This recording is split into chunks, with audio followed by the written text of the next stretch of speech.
नमस्कार दोस्तों, याद कीजिए जब 2014 में चुनाव था लोकसभा का, नरेंद्र मोदी प्रधानमंत्री का चेहरा बनकर पूरे देश में घूम रहे थे। बिहार में भी नीतीश कुमार तब उनके साथ नहीं खड़े हुए। प्रधानमंत्री के चेहरे बनकर नरेंद्र मोदी देश की जनता को यह बता रहे थे कि भाई कांग्रेस की सरकार में महंगाई कैसे बढ़ रही है। पेट्रोल डीजल के कीमतों पर नरेंद्र मोदी कौन सा ज्ञान दे रहे थे, देश की जनता को याद कीजिए। ये ऐसे नहीं होता मित्रों, मैं शासन में बैठा हूं, मुझे मालूम है इस प्रकार से रुपया इतनी तेजी से गिर नहीं सकता। अरे ये नेपाल का रुपया नहीं गिरता है, बांग्लादेश की करेंसी नहीं गिरती है, पाकिस्तान की करेंसी नहीं गिरती, श्रीलंका की करेंसी नहीं गिरती। क्या कारण है हिंदुस्तान का रुपया पतला होता जा रहा है?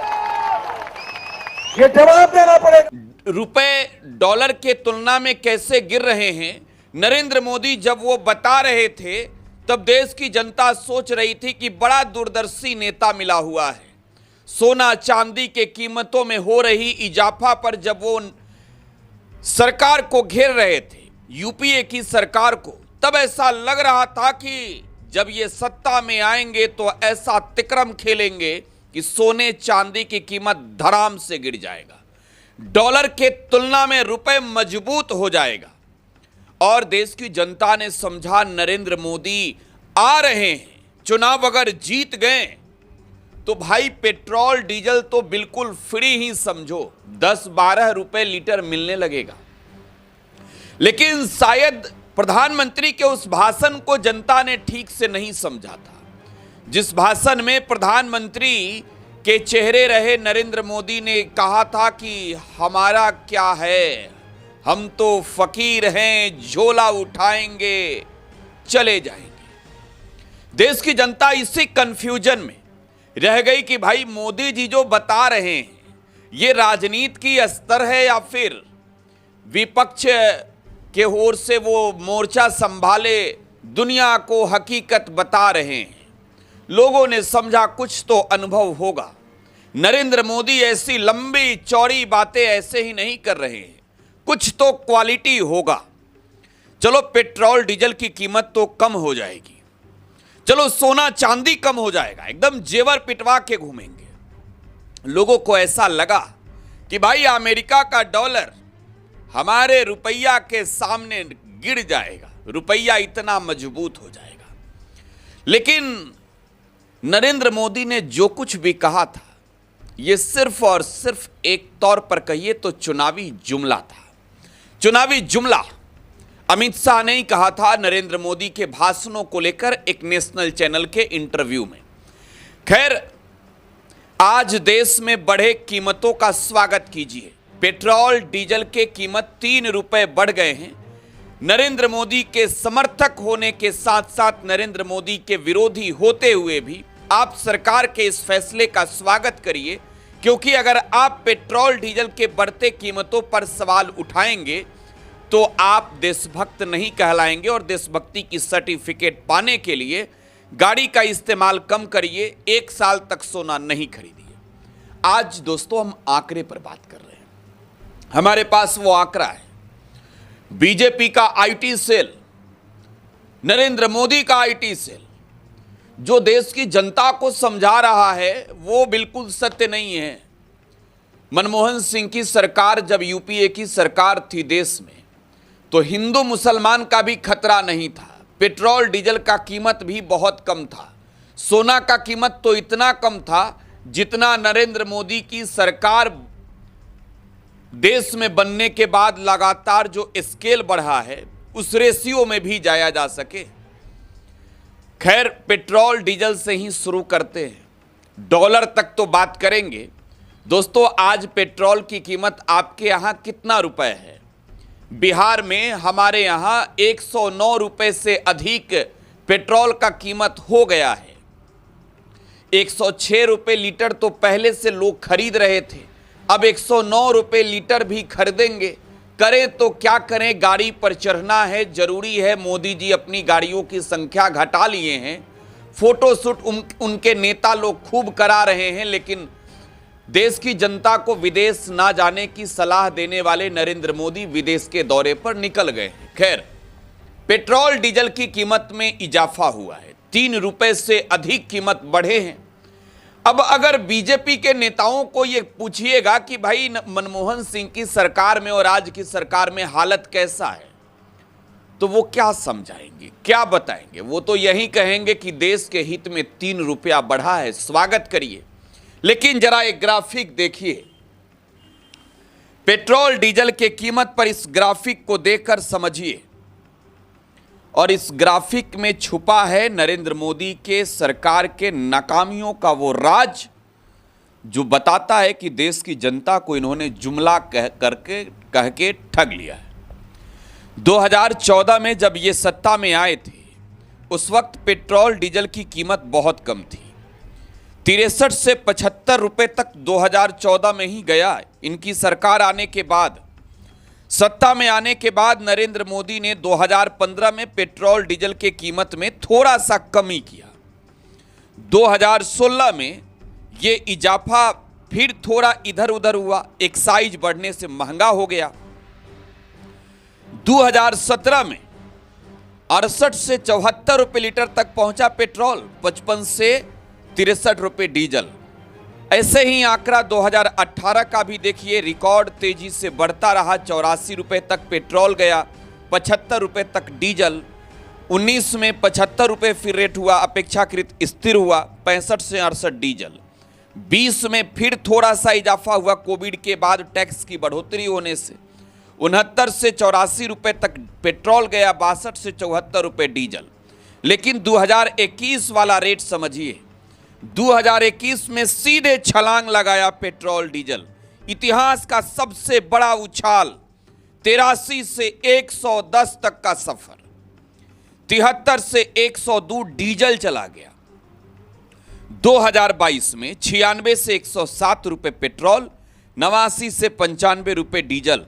मई में एक्साइज कटौती से लोगों को राहत मिली, 23 में स्थिर रहा, 24 के मार्च में 2 रुपए मोदी जी की कृपा से सस्ता हुआ, 25 में वहीं रहा और 26 में 3 रुपया कीमत बढ़ा दिया गया है। इस हिसाब से समझिए तो नरेंद्र मोदी की सरकार आने के बाद 35 रुपए तक कीमत बढ़ गए हैं पेट्रोल के। अब ये हालत है भाई, देशभक्ति देशभक्ति देशभक्ति, इस मुद्दे पर वोट तो होनी चाहिए, लेकिन पेट्रोल डीजल के कीमत पर भी प्रधानमंत्री के जुबान से बीजेपी नेताओं को यह बताना चाहिए कि भाई देश की जनता को बताओ कि हमने कितना पेट्रोल का कीमत बढ़ाया है। थेथरलॉजी से कुछ नहीं होगा। सोना चांदी के कीमत में मालूम है कितना बढ़ोतरी हुई है। सोना आज अपने एकदम ऊपर वाले लेवल पे पहुंच चुका है, चांदी का भी हालत वही है। अब नरेंद्र मोदी प्रधानमंत्री हैं, वो कह रहे हैं कि 1 साल तक शादी ब्याह में भी सोना चांदी नहीं खरीदिए, मंगलसूत्र सोने के गहने का ही शादी की रस्मों में ले जाया जाता है सनातन सभ्यता और संस्कृति के अनुसार। तो खैर नरेंद्र मोदी को सनातन हिंदुत्व से कोई मतलब नहीं है। एक आंकड़ा इसका भी देखिए, देखना चाहिए आपको, ये जरूरी है देखना किस तरीके का ये आंकड़ा है। सोना चांदी एकदम बेहिसाब बढ़ रहा है। प्रधानमंत्री नरेंद्र मोदी अब क्या करें इन कीमतों पर, कैसे कंट्रोल लगाएं, कैसे कुछ कर पाएं। सोना चांदी अपना औकात देश की जनता को दिखा रहा है कि भाई मोदी जी की सरकार है तो क्या हुआ। 1,34,500 से 1.5 लाख रुपए तक आज सोना है। 2011 में ये सोना 26,400 रुपए था, 31,050 रुपए 2012 में। मनमोहन सिंह की सरकार में सोना के कीमत आखिरी वक्त में गिर गए, 29,600 रुपए। नरेंद्र मोदी की सरकार आते थोड़ा और धड़ाम हुआ, 15 में भी धड़ाम से गिरा 26,343, 16 में 28,623, 17 में 29,000, 18 में 31,438, 19 में 35,220। अब यह आंकड़ा सीधे देखिए, 2024 में 77,913 से सीधे 1,05,000 से 1,33,000 तक, 26 में 1,34,000 से 500 से 1,50,000 रुपया से अधिक सोना का कीमत है देश में। अब नरेंद्र मोदी को इस बात से क्या मतलब कि हिंदू रस्म रिवाजों से शादी में मंगलसूत्र लोग लेकर ना जाए तो क्या कहेगा, शादी के मांगलिक बंधन इसी मंगलसूत्र से बनता है। तो प्रधानमंत्री को इस बात से कोई इत्तेफाक और मतलब नहीं है। हिंदुत्व बाहर में जाए, सनातन बाहर में जाए, वोट की राजनीति होनी चाहिए। लेकिन एक और दिलचस्प बात है, मोदी जी कहते थे कि अरे ये लोग क्या करेंगे, क्या जानेंगे, क्या कहेंगे। डॉलर लगातार रुपया पर हावी हो रहा है, इससे देश के अस्तित्व पर सवाल उठता है। आज हालत क्या है डॉलर का? यूट्यूबर लोगों को तो खुशी है कि भाई डॉलर का कीमत बढ़ रहा है, डॉलर जितना बढ़ेगा नया कीमत से पैसा मिलेगा। लेकिन आंकड़ा देखिए, इस आंकड़े को देखकर समझिए। आंकड़ा डॉलर का यह कहता है कि 2013 में 58 से 68 रुपए वाला डॉलर आज 2026 में इतना आगे बढ़ चुका है। देखिए 2013 में 54 रुपया 78 पैसे, 14 में 60 रुपया 95 पैसे, 15 में 66 रुपया, इनका सरकार में सबसे ज्यादा बढ़ोतरी 6 रुपए 7 रुपए 1 रुपये। 17 में थोड़ा सा कंट्रोल किए थे, लगाम लगाएं, लेकिन 18 में 70 रुपये, 19 में 72, 20 में 74, 21 में 75, 22 में 81, 23 में 81, 24 में 85, 25 में 90, आज 26 में, आज के तारीख में 91 से 95 वाला जो आंकड़ा देख रहे हैं, आज रेट है 95 रुपया से अधिक। यानी अमेरिका का $1 आज हमारे देश का 95 रुपया से अधिक का महत्व रखता है। प्रधानमंत्री के बारे में चाहे कुछ भी कहिए, कलाकार बड़े दिलचस्प हैं, मजेदार हैं, जनता को खूब अपने ओर खींचते हैं। डॉलर का कीमत कैसे गिरेगा उपाय बताकर लोगों को कहें कि विदेश नहीं जाइएगा 1 साल तक। मोदी जी खुद विदेश दौरा पर निकल गए हैं। मोदी जी ने कहा था कि अरे भाइयों बहनों, गाड़ी का इस्तेमाल कम कीजिए। इनके मंत्री लोग फोटो शूट करा रहे हैं आगे टेम्पू में बैठ के, अब पीछे काफिला चल रहा है। इतना ही नहीं, मोदी जी भी तो गजबे कर रहे हैं, 2 गाड़ी के काफिला में निकल रहे हैं। पेट्रोल डीजल का कीमत तो 3 रुपया बढ़ा दिए। मोदी जी अगर ये कीमत चुनाव के दौरान बढ़ाए होते, देखिए बढ़ने वाला तो पहले से ही था। ये तो सब जानते थे कि मोदी जी के कंट्रोल में कुछ नहीं है, क्योंकि अमेरिका में बैठा अमेरिकन राष्ट्रपति डोनाल्ड ट्रंप कहता है कि इनकी राजनीतिक कैरियर खत्म कर देंगे, ये कुछ नहीं बोल पाते। तो ये चुनाव तक पूरा माहौल और समा बांध रहे हैं। चुनाव खत्म हो गया है और चुनाव खत्म होते ही अब महंगाई डाइन मार खाए जात है, नहीं, महंगाई अपनी औकात दिखाई जात है। इस रिपोर्ट में बस इतना ही। मेरा नाम प्रकाश सिंह है। आप टुडे बिहार न्यूज के साथ बने रहें। धन्यवाद।